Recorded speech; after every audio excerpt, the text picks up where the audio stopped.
미련의 결과 과도함이란 제목으로 하나님 말씀 증거하도록 하겠습니다. 26장은 미련한 자 되지 말라, 그게 주제입니다. 그래서 앞부분에는 미련함 내용이 쭉 나오고, 그러니까 foolish죠, 어리석지 말라 그런 뜻이고, 뒷부분에는 게으름 문제하고 그 말을 함부로 쓰는 거, 그런 것들을 다루고 있습니다. 오늘 앞부분 보겠습니다. 미련한 게 뭡니까? 미련하다는 것은 풀리시니까 어리석다라고 번역되기도 하죠. 그러니까 IQ 문제는 아닙니다. 시편 14편 1절을 보니까 어리석은 자는 그의 마음에 이르기를 하나님이 없다 하는도다. 이게 핵심이죠. 이게 미련하다, 어리석다, 이게 히브리 단어 나발인데 사무엘상에 나오죠. 아비가일 남편 나발. 그러니까 그 미련함, 어리석음, 나발입니다. 나발. 근데 누가 나발이냐? 하나님이 없는 자가 나발이고 믿음이 없는 자가 나발이고, 그 나발을 또 뭐라고 보냐? 악인이라고 불러요. 그러니까 성경에서 말하는 의인, 악인 다 알겠죠? 의인은 믿는 자, 악인은 믿음이 없는 사람. 그러니까 어리석은 사람은 믿음이 없는 사람, 하나님이 없다 그러는 사람. 다 동의어입니다. 그러니까 그거 같이 연결시킵니다. 믿음의 문제입니다. 믿음으로 풀어야 된다라는 거예요. 그럼 미련한 자의 특징은 하나님이 없고 믿음이 없으니까 하나님 없는 만족을 추구하고, 그러다 보면 더 그러니까 중독에 빠진다 그랬죠. 그러니까 과도함에 빠지겠죠. 그래서 하나님이 주신 것으로 만족을 못하고 자기 욕심대로 살고, 또 주시지 않은 걸 탐하는 걸 탐욕이라 그러는데 탐욕을 추구합니다. 그러니까 그 일상용어에서는 뭐예요? 그냥 욕심이 있다, 탐욕이 있다 그러면 나는 아닌 거라고 생각하는데, 그 나에 대해서 관대한 사람은 과도함이라고 생각하면 돼요. 과도함을 추구합니다. 그게 욕심이라니까요. 그러니까 부르심대로 살지 아니하고 욕심으로 살아간다는 것입니다. 부르심으로 산다는 건 뭐예요? 딱 나에게 맞게 적소에 나를 두고 맡기신 거거든요. 근데 그거를 포기하는 거죠. 그러니까 과도하게 돈을 추구하거나 뭐 과도하게 명예를 추구하거나, 그게 적당하지 않다 그런 얘기죠. 1절 읽겠습니다. 시작. 미련한 자에게는 영예가 적당하지 아니하니 마치 여름에 눈 오는 것과 추수 때 비 오는 것 같으니라. 그러니까 영예를 추구한다, 명예를 추구한다, 과도하게. 명예가 뭐죠? 명예하고 제일 비슷한 건 모자인 것 같아요. 모자는 맞아야 되죠. 모자하고 똑같은 게 감투죠. 감투. 옛날 같으면 감투. 모자, 이게 지위에 따라 다른 걸 썼으니까 감투. 자리가 맞아야 된다는 것입니다. 맞지 않는 자리에 올라가면 피곤해지는 거고 힘들어지는 거죠.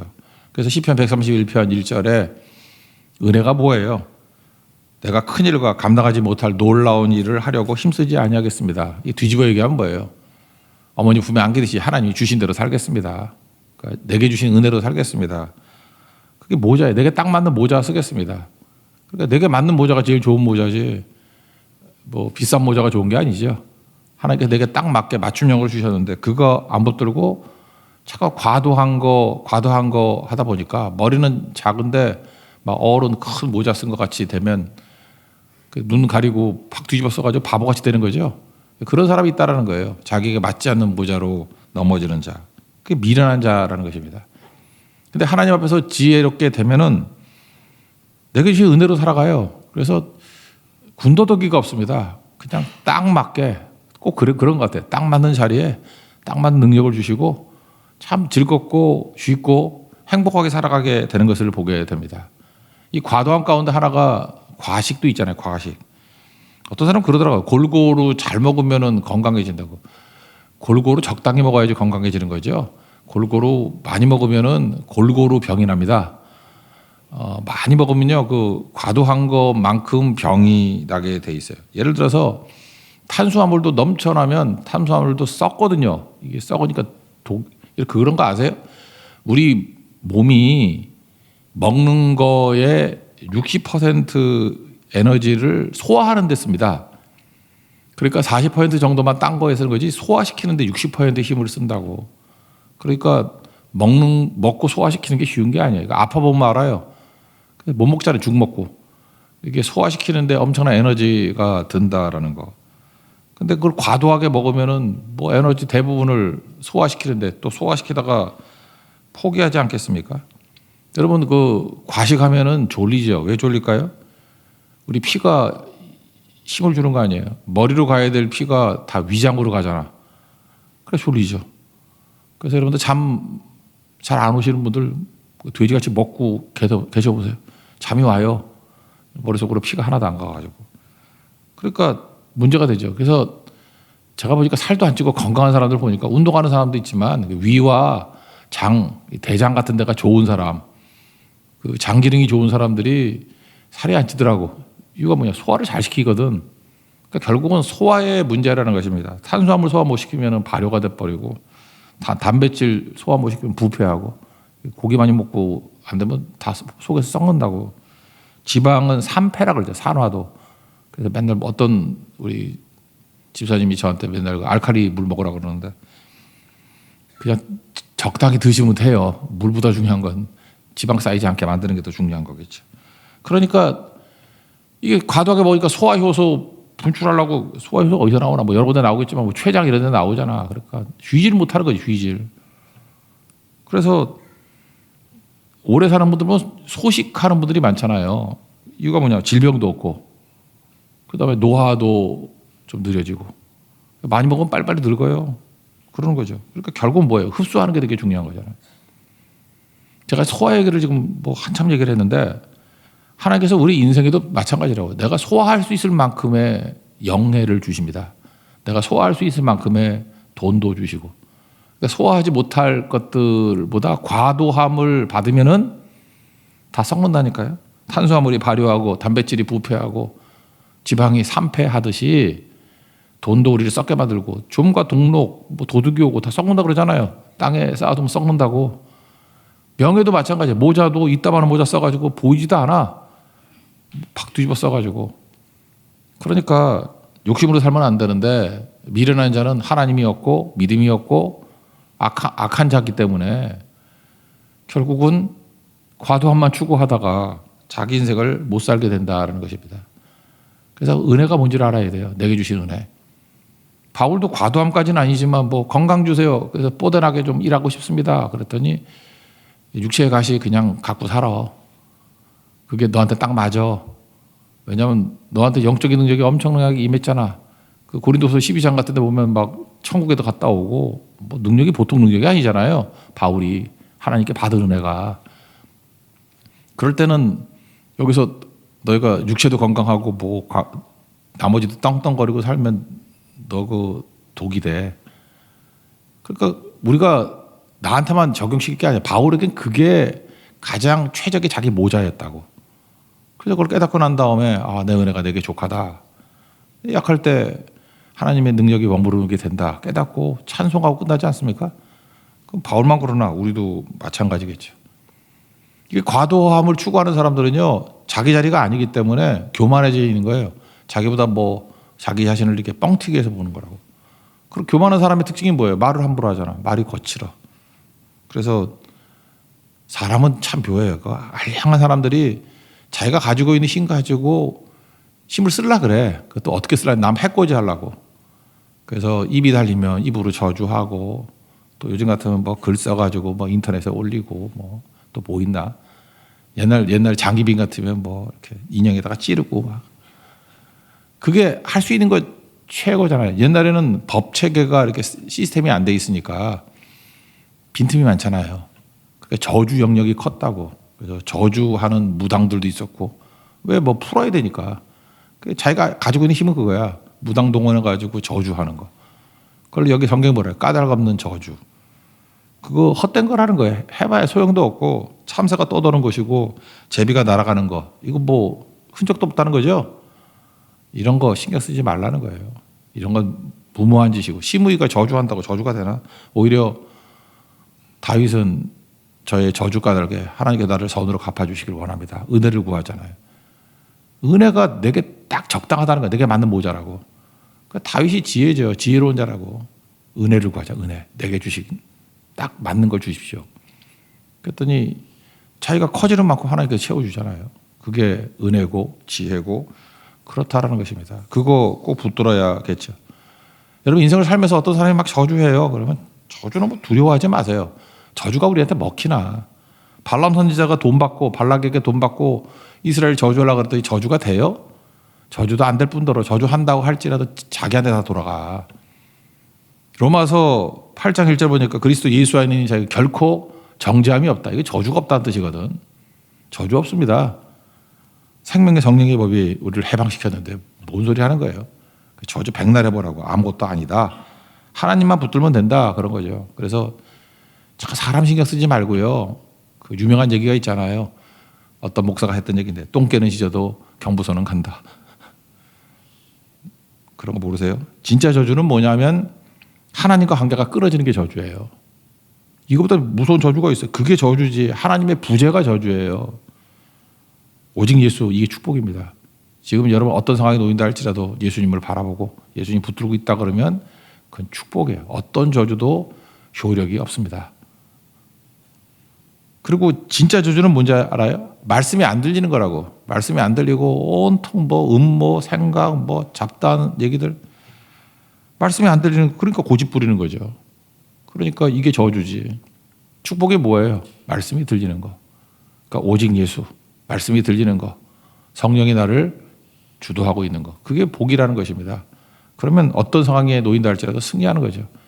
바울을 생각해보세요. 바울에게 임했던 축복이 다 그런 거 아니었어요. 오직 예수였고, 그가 붙들은 게 말씀이었고, 그 다음 뭐 삶의 일신상의 뭐 편안함 그런 게 아니고 성령의 인도하심. 그럼 복받은 사람 아니에요. 우리도 마찬가지라는 것입니다. 그렇게 되는 거죠. 그럼 뒤집어 얘기하면 우리가 택함받은 백성입니다. 하나님의 사랑받는 백성이에요. 여러분들 자녀들 키울 때 사랑하잖아요. 근데 망할 길을 가면 어떻게 하게 됩니까? 말로 해서 안 되면 때리겠지. 그래서 그게 뭐라고 그래요? 3절에 보니까 말에게는 채찍이고 낙에게는 재갈이요 미련한 자의 등에는 막대기니라. 이게 뭐예요? 이게 징계지, 징계. 왜 때리죠? 뭐 징벌로 때리는 게 아니고 말씀이 안 먹히니까 사랑하는 자니까 막대기라도 해야지 가는 거 아니에요? 우리 주인이, 여기 우리가 말과 낙이라고 생각합시다. 주인이 하나님이시잖아요. 그럼 내가 말이라 그러면 말 잘 듣겠다. 뭘 얻어 터져. 내가 말이라면 우리 주인이 가자 그러면 안 받고 가는 게 낫지. 그 말씀 잘 듣고 가면은 명마라 그럴 거 아니야. 천리마 막 이럴 거 아니야. 사진도 찍고. 안 그래요? 낙이라 그러면은 말 잘 듣겠다. 주께 쓰임 받기를 원하는 작은 낙이. 원래 낙이는 재물이 안 되고 쓰임 받지 못하는 거거든. 근데 자격 없는 자도 주님 부르셔가지고 내가 너를 사용하겠다. 그게 낙이라고. 나는 주님 앞에서 낙입니다 그러면 자격 없는 내가. 그러니까 이방인들이 주로 쓰는 표현이에요. 나는 자격이 없는데 레위기 보면 재물에 자격이 없는 게 낙이에요. 낙이 바치면 안 돼. 근데 예수님이 그 낙이를 다졌다. 이게 되게 의미 있는 거거든요. 이방인 구원에 관한 어떤 숨은 의미도 있다라는 것입니다.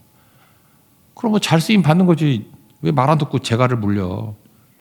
그러니까 미련한 자는 모르니까 이런 바보짓을 하는 거예요. 그러니까 최고의 축복은 뭐냐면 하나님의 부르심에 순종하는 것과 쓰임 받는 것. 이게 복이라는 걸 아는 거. 그러니까 결국은 뭐예요? 하나님 믿고 믿음 있고 그리고 순종하고 사는 거. 그게 복이라는 거죠. 미련한 자는 정반대로 가고 있다는 거예요. 믿음이 없으니까, 하나님이 없으니까 지멋대로 욕심과 과도함으로. 그러면 어리석게 된다. 그런 뜻입니다. 두 번째, 이 세상을 살다가 보면 미련한 자와 함께 살아야 될 거 아닙니까? 왜 세상이 불신자들과 안 믿는 사람과 하나님 없다 그러는 사람들과 같이 살아야 되니까. 그래서 세상에서 어떻게 살아야 될지가 그 다음에 나오거든요. 이건 말려들지 말라, 휘둘리지 말라. 그들에게 기준 싸움이라는 것입니다. 그러니까 세상 기준 가지고, 여러분 이 세대의 기준이 있잖아요. 기준 가지고 사는 거에 휘둘리지 말라는 거예요. 세상 기준은 뭐예요? 뭐 명문대 나와가지고 뭐 좋은 직장 다니고 뭐 어디 좋은 학군에 살고 좋은 아파트 살고 뭐 다 그런 세상 기준이 있잖아요. 예수 믿는 사람까지도 그거에 괜히 기죽어 가지고 그렇게 살지 말라는 거예요. 누가 그러고 살래? 그런 거 왜 휘둘려? 그렇게 잠깐만 얘기를 하면 그냥 웃어요. 뭐 아니라고 싸울 것도 없고 그냥 웃으라고. 그러다가 진짜 비웃는 느낌으로 웃지 말고 그냥 웃어요. 상대가 당황해.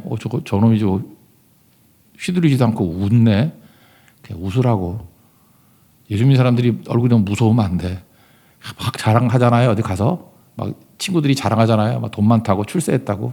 그거 웃으세요. 무서워합니다. 진짜 무서워해요. 내가 요즘에 출세한 애들 만나가지고 웃기만 했더니 되게 무서워하더라고. 말할 필요 없어요. 웃기만 하라고. 그 뭐예요? 기준 싸움에 말려들지 않는다. 그런 뜻입니다. 그게 4절이죠. 미련한 자의 어리석은 것을 따라 대답하지 말라. 두렵건대 너도 그의 길 그와 같을까 하노라. 참 그에 맞장구 치고 또는 맞장구 치는 거 말고 반대로 너무 시기하고 질투하고 열받고 세상 기준 가지고 막 나갔더니 내가 열받았던 건 뭐예요? 내가 그걸 갖지 못해서 지금 박탈감 때문에 그렇다 그러는 거 아니에요? 그럼 기준은 똑같은 거 아니야? 그게 휘둘리는 거라고요. 왜 그런 거 휘둘려? 웃으라니까요. 예수 믿는 건 웃는 거예요. 그냥 세상을 해서 웃는 거예요. 하나님도 그러잖아요. 뭐 세상에 군왕들이 와가지고 하나님을 대적한다 그럴 때 여호와께서 웃으심이여 그러잖아. 시편에 나오잖아요. 웃는 거예요. 웃는 거. 뭐 싸울 것도 없어요. 그냥 웃으면 돼요. 그런 거죠. 여러분 로마서 12장 2절에 보면은 너희는 이 세대를 본받지 말고 그러죠. 이 세대가 주는 힘이 엄청납니다. 언제나 그래요. 그 시대 정신이라는 게 있잖아요. 지금 우리 9월 달에 우리나라에 총회들이 있었고 그다음에 뭐 로잔 회의도 했었죠. 한국에서. 제가 그걸 보면서 내가 가슴이 아프다 그랬던 게 뭐냐 하면은 뭐 다 훌륭하게 했겠지만 나는 그 흐름이 중요하다고 생각해요. 기준이 그러니까 뭐가 그 회의나 총회를 이끌어가느냐 말씀이 이끌어가는 게 아니에요. 시대 정신이 이끌어가. 그러니까 되게 세련돼 보여. 이 시대는 이렇게 급변하는 시대이기 때문에 이 시대 정신에 맞는 법, 맞는 태도, 맞는 교회가 세워져야 된다. 이 짓 하다가 10세기 때도 망하고요. 12세기 때도 망하고 16세기 때도 망하고 18, 19세기 이걸로 다 망했어. 이걸로 망했다고 이걸로. 성경에 의해서 설득돼야 되는데 시대 정신에 의해서 설득하려고 그래요. 이게 되게 무서운 거거든요. 권위가 어디에 있습니까? 권위가 성경에 있는 건데 권위를 시대 정신에 찾아요. 그리고 막 비웃어. 꼴통들이라고 성경 저러고 있다고. 시대가 이렇게 바뀌고 있는데. 그래서 우리를 혼돈스럽게 만들어요. 근데 항상 그래서 역사 교육이 중요한 거예요. 역사를 보면은 성경 붙든 사람들이 소수같이 보이지만 거긴 다 무너지거든. 하나님 없는 만족은 바벨론이에요. 무너졌도다 바벨론이요. 무너지고 난 다음에 구루터기 같이 말씀 붙든 사람들을 중심으로 하나님께서 이렇게 세워주시고 그 다음 세대를 준비하게 만드셔요. 그래서 남은 자가 돼야 돼. 남은 자. 그게 렘넌트, 남은 자. 그게 중요한 거겠죠. 독일이 그랬습니다. 독일이 좀 세련돼. 걔네들 머리 잘 돌잖아요. 그래서 그 시대 위기가 왔더니 교회가 이렇게 힘을 잃어보면 답답해 보이잖아. 그래서 답답하니까 좀 새바람이 불어야 된다. 근데 성령의 새바람이 부는 게 아니라 방법론적인 새바람이에요. 그래서 맨날 졸리는 설교 저거 교리 교육 이런 것만 하지 말고 카테키스무스라 그래서 교리 교육만 시켰거든. 싫다. 기도도 하고 찬양도 하고 뜨거움이 있어야 되고 체험도 있어야 되는 게 아니냐.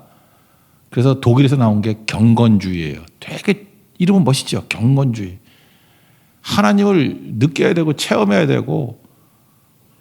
근데 이게 위기라고요. 경건주의 운동이 들어오면 위기가 뭐냐 하면은 하나님 말씀이 중심이다. 진리는 나 밖에 있다라는 객관주의에서 내가 중요한 게 되잖아요. 내가 은혜를 받고 내가 뜨거워지고 내가 울고 내가 감격받고 주관주의로 바뀌는 거예요. 마귀는요 이런 식으로 방향을 수정하게 만들어요. 처음에 좋은 걸로. 내 주관주의가 좋은 걸로. 그래서 독일에서 경건주의 운동이 벌어졌습니다. 그래서 내가 체험하고 내가 뜨겁게 기도하고 내가 간절한 거. 얼마나 좋아요. 팍팍 와닿죠. 주관주의를 한번 가고 난 다음에 이후에 독일에는 부흥이 없어요. 지금 독일에서 공부한 분들 우리 교회도 어떤 분 독일에 가서 공부한다는데 신학을 거기서 신학 공부하면 망해요. 다 자유주의 신학이야. 하나님 없다 그러고 성경 믿을 게 못 된다 그러고 그거의 총 본산이 독일이에요. 독일 가면 여러분 믿음 좋은 사람도 독일에서 3년만 공부하면 믿음 다 잃어버려. 무신론자 될 가능성이 커. 경건주의예요. 경건주의. 한국도요, 뭐 이렇게 찬양 운동, 뭐 기도 운동, 뭐 이래가지고 그게 참 위험했었거든. 주관주의 운동. 지금 내가 역사를 쭉 보니까 예측했던 거랑 똑같아. 지금 지리멸멸하고 거기 출신들 보면 지금 다 흩어져 버렸어. 힘도 하나도 없고. 근데 그 맥락 가지고 또 다시 그걸 또 반복을 하려는 사람들이 있다고. 그런데 말씀 붙든 사람들은요, 흔들리지 않아요. 끝까지 서게 된다고. 여러분 한국 역사를 한번 봅시다. 오늘이 10월 1일 뭐 국구리하니까 놀죠. 3일날 개천절 또 놀고 10월 9일이 한글날이죠. 여러분 한글날에 세종대왕만 생각하지 말고 한글에 있어서 우리나라 선교사에 있던 호머, 헐버트 반드시 이 사람 잊지 말아야 돼요. 한글에 있어서 호머, 헐버트만큼 중요한 게 양화진의 묘소 있어요. 지금도 오늘도 뛰어가면 10분, 차 타고 가면 3분, 자전거 타고 가면 5분. 가보라고 거기 교회 그 있는데 옆길을 가면 바로 있어가 앞에. 호머 헐버트. 이 사람이 1880년대에 우리나라 1880년대까지만 해도 한글이잖아, 한글. 띄어쓰기 없었어요. 그래서 훈민정음 같은 거 보세요. 다닥다닥 붙어 있잖아. 띄어쓰기라는 게 없었다고. 근데 호머 헐버트가 우리나라 와가지고 보니까 한글이 너무너무 좋은데 이게 도대체가 읽기가 너무 힘든 거야. 그래서 영어식으로 띄어쓰기를 한 거예요. 단어마다. 그리고 한국에만 있는 게 뭐예요? 조사. 그래서 이 호머 헐버트의 원리예요. 모든 단어는 다 띄어 쓴다. 단 조사만 붙여 쓴다. 그죠? 그래서 내가 붙여 쓰고 하나님 도 붙여 쓰고. 그러니까 너무 쉬워요. 띄어쓰기는. 띄어쓰기 뭐 힘들게 하라도 모든 단어는 원칙이 다 띄어 쓴다. 조사만 붙여 쓴다. 그리고 쉼표, 마침표, 뭐 점찍기 이거 다 만들었어요. 느낌표 영어식으로. 그때부터 한글의 가동률이 엄청 뛰어나게 된 거예요. 그리고 훈민정음이 있었지만요. 훈민정음은 암클 그래가지고 여자들이 그냥 일상적인 거 쓰고 별로 이렇게 사상을 담을 수 있는 글이 못 된다고 생각했어요. 그래서 한글은 그냥 뭐 이렇게 우리가 일상생활에서 의사소통 정도만 생각했다고. 그런데 우리나라의 한글로 성경을 번역했습니다. 그래서 지금 쓰고 있는 고상한 단어들이요 전부 다 성경에서 나온 거예요. 그러니까 성경이 이 한글을 담았는데 사상과 믿음을 담을 수 있는 글이라는 것이 됐다고.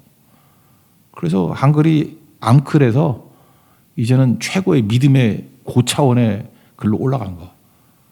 주시경 선생도 그런 얘기했어요. 이거 호머 헐버트의 공로라고. 이분이 이거 하다가 그거 아시죠? 역사에서 나온 건 독립신문이라고. 1886년. 독립신문을 한글, 최초의 한글 신문일 걸 아마? 뭐 여러분 역사 모르시는 분이니까. 예. 최초의 한글 신문이 독립신문이에요. 호머 헐버트가 쓴 거예요, 여기. 그래서 한글로 똑같은 원칙, 띄어쓰기. 그래서 독립신문 그 자료들 한번 보세요. 그게 우리나라의 최초의 띄어쓰기를 만든 계기가 된 거라고. 성경 띄어쓰기. 이걸로 우리 배우게 만든 거죠. 모든 용어들 성경에서. 고상한 용어들은 다 성경 용어예요. 지금 우리가 쓰고 있는 것 있잖아요. 없던 단어들 다 성경에서 나온 것들이라고. 풍성해졌죠. 일제가 호머 헐버트 저거 안 되겠다 해서 추방시켜버렸어요. 그래서 미국에 가서도요. 우리 독립운동하는 거 지원해주고 도와주고 그랬다고. 그러다가 추방된 지 42년 만에 우리 한국전쟁이 있기 1년 전 1949년에 우리나라에 왔어요. 그때 나이가 86세. 86세. 44세에 떠나가지고 86세에 왔어요. 42년 만에. 44세 때 추방당해서 86세에 왔어요. 그때 우리나라에서 되게 환영해 줬대요. 이 노인이 한국에 와가지고 너무 감격하면서 그때 유명한 거기 묘비명도 그거예요. 나는 웨스트민스터 사원에 묻히기보다 한국 땅에 묻히기를 원한다. 참 이게 묘한 거죠. 미국에서 42년 살다가 우리나라에 와가지고 7일 만에 돌아가셨어요. 그래서 양화진에 묻힌 거예요. 어찌 보면은 하나님께서 한국 땅에 묻히게 하려고 한국을 방문하게 한지도 몰라. 그죠? 나는 웨스트민스터, 영국과 미국 사람들이 제일 묻히고 싶어 하는 데잖아요. 거기보다 한국 땅에 묻히기를 원한다. 제가 이 얘기를 왜 하느냐면 한글날 그러면요. 우리 예수 믿는 사람들은 대대적으로 기점해야 돼. 뭐냐? 한글을 통해서 성경이 번역됐다. 이 한글이 지금같이 유용하게 쓰임받는 띄어쓰기 이 원칙들이 호머 헐버트 때문이다. 여러분 한글날에는요. 무조건이에요. 호머 헐버트. 미국 사람이라고 배척하면 안 돼요. 우리 양심적이 돼야지. 한글 발전에 제가 볼 때 세종대왕이 1위, 2등이 누군지 알아요? 호머 헐버트예요. 이 사람 빼놓고 한글의 발전상을 말할 수 없어요. 지금 띄어쓰기 안 한다 그러면 지금도 약간 그 강박증에 있는 사람들이 띄어쓰기 절대 안 해. 제가 띄어쓰기 안 하는 사람의 글을 평생 내가 4명한테 받아봤거든. 내가 머리가 도는 줄 알았어. 그냥 다 먹지야 먹지. 근데 옛날 사람들이 다 그 마음으로 한글을 읽었을 거 아니야. 이거 어떻게 읽어야 되지? 아버지 가방에 들어가신다? 뭐 이렇게 읽어야 되잖아. 그 모르세요? 그 띄어쓰기 하는 거? 근데 이거 호모 헐버트예요. 그리고 사상을 담는 거. 일제시대 때도 그렇고 지금도 그렇고 이 세대의 공격이 있습니다. 기준 싸움 벌일 때 항상 그 시대를 이끌었던 사람들. 당시에 이 호모 헐버트, 독립신문 다 소수였어요. 성경 읽는 사람, 기독교인들 1% 미만이었어요. 근데 그들이 기준 싸움에 말려들지 않았어요. 지혜자입니다. 여러분 지혜로운 자가 돼서 하나님 말씀 붙드는 자 되기를 원합니다. 그래서 말씀 떠나 있는 사람들은 뭐예요? 이거 책임 맡기면 안 된다는 거예요. 6절 같은 데 보니까 미련한 자에게 뭐 맡기는 것은 자기 발을 베어버린 것 같다. 심부름 맡겼는데 자기밖에 몰라. 그러니까 잘난 척하다가 소문 다 내니까 일이 안 되죠. 그래서 뭐 도끼질에 나한테 할 때 자기 발 벤대요. 그리고 힘이 안 된다는 거죠. 7절 보니까 저는 자의 다리는 달려만 있는 거죠. 힘이 없고 미련한 자 입은 입에 잠언도 그렇다. 이게 똑같은 얘기죠. 어떤 사람은 옳은 얘기를 참 기분 나쁘게 하는 사람이 있다 그랬잖아요. 이런 사람이 그런 거예요. 성경 말씀을 말해도 그 사람이 말하면 기분이 나빠져. 왜? 교만해서 그래, 교만해서. 그리고 또 8절에 또 뭐라고 돼 있나? 물맷돌 있잖아요. 물맷돌을 이렇게 묶어서 물맷돌 하면 지가 맞지. 돌을 걸쳐가지고 돌리는 거 아니에요? 물맷 살짝 걸쳐가지고. 원심력에 의해서. 이거 잘 이해한다면 바늘을 꿰야 되는데 바늘을 실로 묶어가지고 하면 바느질 돼? 뭔지도 모르네. 하여튼 그래요. 그래서 이런 사람은 쓰면 안 된다는 거야. 10절 보니까. 장인이 온갖 것을 만들지라도 장인, 그죠? 이게 최고의 명품을 만들 수 있는 사람이 만들어도 미련한 자를 고용하면은 다 망친다 그런 뜻이에요. 행인을 고용하는 것 같다. 그 행인, 길 지나는 다니는 사람의 특징이 뭐예요? 첫째, 무책임성. 책임 없는 놈은 행인이에요. 행인. 비전문성. 행인이에요. 그래서 여러분 예수를 믿는다는 게 뭔지 아십니까? 예수를 1년 믿고 2년 믿고 3년 믿고 어떤 사람의 이 신앙이 성장이 됐다는 것은 뭐를 통해서 알 수 있느냐 하면은 그 사람이 책임성이 있느냐 또 하나 전문성이 있느냐. 그 앞절에 보면은 11절에 뭐 그런 거 나오죠. 뭐 걔는 토하였던 거 또 먹는다고. 그러니까 똑같은 실수 반복한다는 게 뭐예요? 그 전문성이 없다는 거 아니에요. 똑같은 실수 반복하면 이방인이에요. 근데 똑같은 실수를 보고 이제 다시는 안 해야죠. 그러니까 성장이 있겠죠. 그거는 신자예요. 크리스찬이라고. 그러니까 여러분 시간이 가면 갈수록 책임성이 있어야 됩니다. 아까마다 그 공적으로 일하는 사람들 보면은 무책임해요. 끝나고 난 다음에 그 자기 공명심으로 일한 거예요. 뭐 예를 들어서 앞에 나가서 막 일하는 사람이 있잖아요. 이렇게 눈에 띄게 일하는 사람들. 정말 대부분이 그러네. 평신도들이 그래서 평신도인가 봐요. 그래서 평신도를 병신도라 그러잖아. 병신도들. 진짜 병신들이야, 병신들. 아, 남들 뭐 이렇게 서가지고 하면 왜 저 사람은 뭐 돈밖에 모르고 왜 저건 뭐 권력용밖에 모르고 맨날 욕하죠. 당신들이 한번 해봐, 당신들이. 뭘 하나 이게 시켜놓고 하고 난 다음에 내려가잖아요? 그럼 그것도 권력이라고, 알량한 권력이라고 권력을 잃은 자의 허탈함 뭐 이래가지고 빌빌거리고 뭐 신앙 다 잃어버리고. 무책임해, 무책임해. 어떻게 맡아 있다가 맡은 것도 제대로 못하고 난 다음에 어떻게 사라지나 다.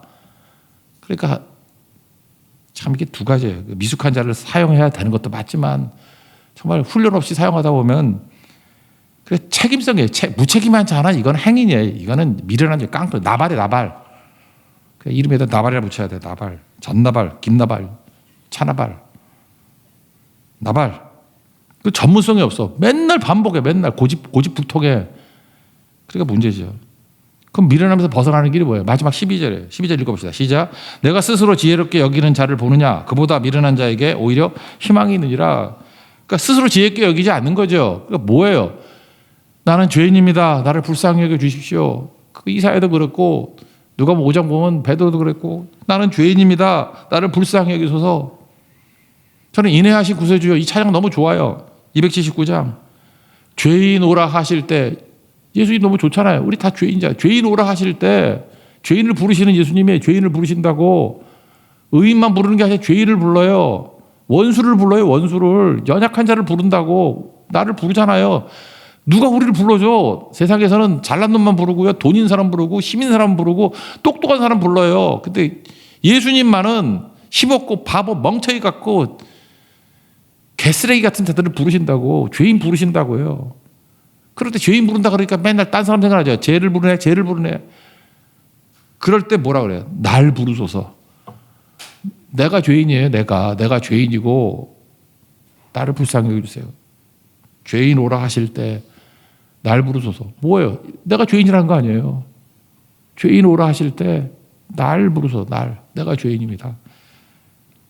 하다못해 아합도 하나님 말씀을 들을 때 얘가 오래간만에 회개를 하네. 열왕기상 21장 27절 오수질 입고 굵은 배를 입고 금식하고 풀이 죽어 다니다가 우리 너무 기세등등하지 말고 풀이 죽어 다녀야 돼. 죄인이 뭐 잘났다고. 하나님 앞에 풀이 죽어야 돼. 풀이 죽어야 된다고. 그랬더니 하나님이 기쁘셔가지고 엘리야에게 말하기를 야 자랑하는 거예요. 아합이 내 앞에서 겸비함 받느냐. 그가 내 앞에서 겸비함으로 내가 재앙을 저의 시대에는 내리지 아니하겠다. 하나님 앞에서 겸손하고요. 엎드리고 무릎 꿇을 때 제가 볼 때 망하는 사람 한 명도 없어요. 다 살아나요. 지금 수렁에 빠진 사람도 일어서게 되고요. 최악에서도 최선으로 변화가 됩니다. 하나님은 오래 참으시고 용서하시는 분이에요. 우리를 구원해 주시는 분이라고 믿습니까? 그분 붙들어야죠. 그리고 우리가 겸손하게 주님만 찾고 나는 죄인입니다. 나를 불쌍히 주십시오. 그러면 예수님은 뭐든지 다 하시는 분이라니까. 다 하시는 분. 여러분 종교사를 한번 보세요. 신자를 위해서 죽는 신이 어디 있어요? 여러분 세상 이방신들 한번 다 보라고. 다 뭐예요? 나는 절대다 자다. 나는 생사화복을 주관한다. 나는 잘났다. 나는 센 놈이다. 그게 다 세상 신들의 특징 아니에요? 그러니까 내게 와가지고 엎드려라. 그리고 뭐 하다못해 심청이도 봐요. 우리도 심씨들 많은데 뭐 공양이 300석 아니면 뭐 네 몸을 바쳐라. 맨날 그런 거 인당수에 집어넣어라. 뭐 그런 거 아니에요? 신이 요구하는 건 뭐예요? 네가 날 위해서 희생해라. 네가 날 위해서 죽으라. 네가 날 위해서 바쳐라. 다 그거 아니에요? 그러면 내가 더 줄게. 흥정이죠. 흥정. 근데 우리가 믿는 하나님, 우리가 믿는 예수 그리스도는 어떤 분이에요? 내가 널 위해서 죽었다 해요. 이런 신이 어디냐고. 신이 원수인 우리 위해서 죽었대요. 죄인인 우리 위해서 죽었대요. 연약한 우리 위해서 죽었대요. 세상에 이런 데가 어디냐. 이게 상식적으로 돼요? 하나님이 날 위해서 죽었대요. 내가 죽으라가 아니라. 이걸 믿기가 힘들다고. 죽으라가 아니잖아요. 하나님이 날 위해서 죽었대요. 예수님이 날 위해서 죽었대요. 그래서 그걸 믿으래요. 믿고 내 주님으로 모시래요. 그럼 구원이 임하게 된다고. 이걸 안 해요? 다 말할 것도 없습니다. 미련한 자입니다. 나발입니다. 어리석은 자입니다. 악인입니다. 망해도 싸요. 그러니까 지혜는 딴 게 아닙니다. 오직 예수가 지혜고요. 말씀 붙드는 게 지혜고요. 성령과 동행하는 게 지혜입니다. 가장 지혜롭게 살아갈 수 있는 하나님의 거룩한 영 되기를 축원합니다. 자리에서 일어나겠습니다. 279장 1절 2절만 찬양합시다.